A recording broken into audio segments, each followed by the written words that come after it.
Apple और एक सस्ता लैपटॉप, ये बात ना काफी लंबे समय से बस एक सपने जैसी ही रही है। तो आज हम इसी सपने को सच करने वाले एक नए कॉन्सेप्ट को जरा करीब से देखेंगे, जिसका नाम है मैकबुक नियो। तो आज हम किन किन बातों पर गौर करने वाले हैं। सबसे पहले एप्पल का ये बजट वाला सपना है क्या, फिर देखेंगे ये मैकबुक नियो आखिर चीज क्या है, और हाँ, इसकी असली हकीकत क्या है, मतलब कहाँ कहाँ कटौती की गई है, ए सीरीज चिप का क्या मतलब है इसमें, और सबसे बड़ा सवाल, नियो लें या फिर एयर, और आखिर में हम अपना फाइनल फैसला सुनाएंगे। तो चलिए सबसे पहले ये समझते हैं कि आखिर इस प्रोडक्ट के बारे में इतनी बातें हो क्यों रही हैं। देखिए, मार्केट में ना एक सस्ते मैकबुक की मांग हमेशा से रही है, खासकर स्टूडेंट्स के लिए या उन लोगों के लिए जो पहली बार एप्पल की दुनिया में आना चाहते हैं। और ये कोई आज की बात नहीं है, ये उम्मीद बहुत पुरानी है। जैसा कि यहाँ कहा गया है, सब बहुत टाइम से सुन रहे थे कि एक बजट मैकबुक आएगा जो मार्केट में तहलका मचा देगा। और अब लग रहा है कि शायद मैकबुक नियो ही वो जवाब है जिसका सबको इंतजार था। तो इंतजार की घड़ियां खत्म हुई।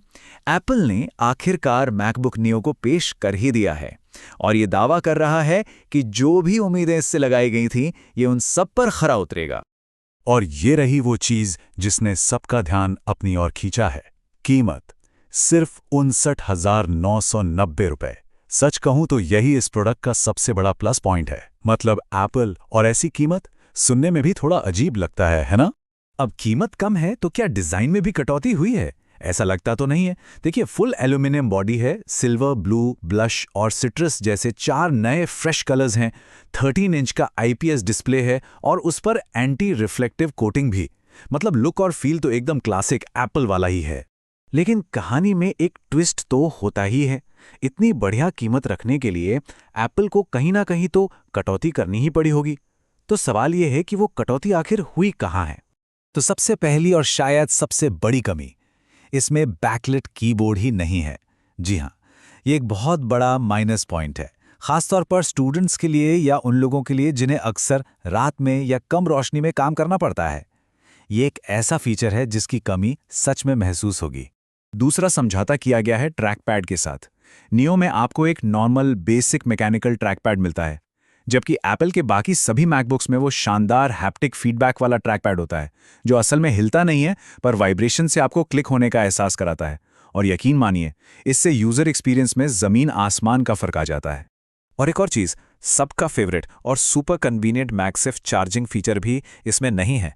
तो ये एक और इशारा है कि कीमत कम करने के लिए एप्पल ने कई जाने पहचाने अच्छे फीचर्स को हटा दिया है। अरे रुकिए, समझौतों की लिस्ट अभी खत्म नहीं हुई है। डिस्प्ले सिर्फ 60 हर्ट्ज का है। आज के टाइम में ये थोड़ा धीमा लग सकता है।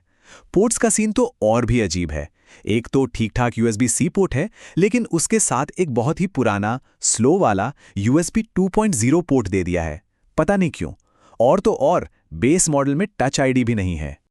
अब बात करते हैं इस लैपटॉप की सबसे हैरान करने वाली और कह सकते हैं सबसे अजीब बात की, इसका प्रोसेसर। और यही वो फैसला है जो इस डिवाइस को बाकियों से बिल्कुल अलग खड़ा कर देता है। तो बात यह है कि इस मैकबुक में M सीरीज का पावरफुल चिप नहीं है, जो खास तौर पर मैक के लिए ही बनाया जाता है। नहीं, इसकी जगह एप्पल ने इसमें लगा दिया है आईफोन का चिप। जी हाँ, एक लैपटॉप को चलाने के लिए आईफोन वाला प्रोसेसर। ये एप्पल की तरफ से एक बहुत बड़ा और सच कहें तो एक बहुत ही रिस्की कदम है। हाँ, कागज पर देखें तो A18 Pro चिप के स्पेक्स काफी अच्छे लगते हैं। 6 कोर का CPU, 5 कोर GPU और 16 कोर का न्यूरल इंजन भी है। सब बढ़िया है, लेकिन असली सवाल तो परफॉर्मेंस का है ना? और यही वो $1 मिलियन क्वेश्चन है जिसका जवाब फिलहाल किसी के पास नहीं है। रियल लाइफ में इसकी परफॉर्मेंस आखिर होगी कैसी? क्या मैक के हेवी सॉफ्टवेयर जैसे फाइनल कट प्रो या लॉजिक प्रो इस पर ठीक से चल भी पाएंगे? इस पर एक बहुत बड़ा क्वेश्चन मार्क लगा हुआ है। तो ये सारी बातें हमें खरीदार की सबसे बड़ी दुविधा पर लाके खड़ा कर देती हैं।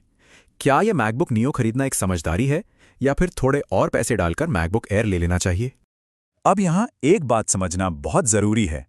अगर आपको ज्यादा स्टोरेज चाहिए और टच आईडी जैसा बेसिक फीचर भी चाहिए, तो कीमत सीधे 59,990 रुपए से बढ़कर 80,000 रुपए हो जाती है, जो कि बेस मॉडल से बहुत ज्यादा है। और अब खेल और भी दिलचस्प हो जाता है जब हम इस 80,000 रुपए वाले अपग्रेडेड नियो की तुलना M4 मैकबुक एयर से करते हैं। देखिए, ऑफर्स वगैरह लगाकर M4 वाला मैकबुक एयर आपको करीब 85,000 रुपए तक में मिल जाएगा। मतलब सिर्फ 5-10 हज़ार रुपये ज़्यादा देकर आपको एक प्रॉपर मैक के लिए बना M4 चिप मिलता है, रैम डबल हो जाती है, बैकलेट कीबोर्ड मिलता है, बढ़िया वाला हैप्टिक ट्रैकपैड है और मैगसेफ चार्जिंग भी है। इस तुलना के बाद तो अपग्रेडेड न्यू का कोई मतलब ही नहीं बनता, है ना? तो ये सब देखने और समझने के बाद हम आखिर किस नतीजे पर पहुंचते हैं? एप्पल की असली स्ट्रैटेजी क्या है इसके पीछे? तो आखिर में सवाल यही बचता है, क्या मैकबुक नियो सच में एक स्मार्ट बजट लैपटॉप है, या ये सिर्फ एक चाल है, एक चारा है, ताकि लोग इसकी कमियों को देखें और फिर थोड़े और पैसे खर्च करके सीधा मैकबुक एयर ही खरीद लें? ये एक बहुत ही चतुर अपसेल स्ट्रैटेजी तो नहीं? सोचने वाली बात है।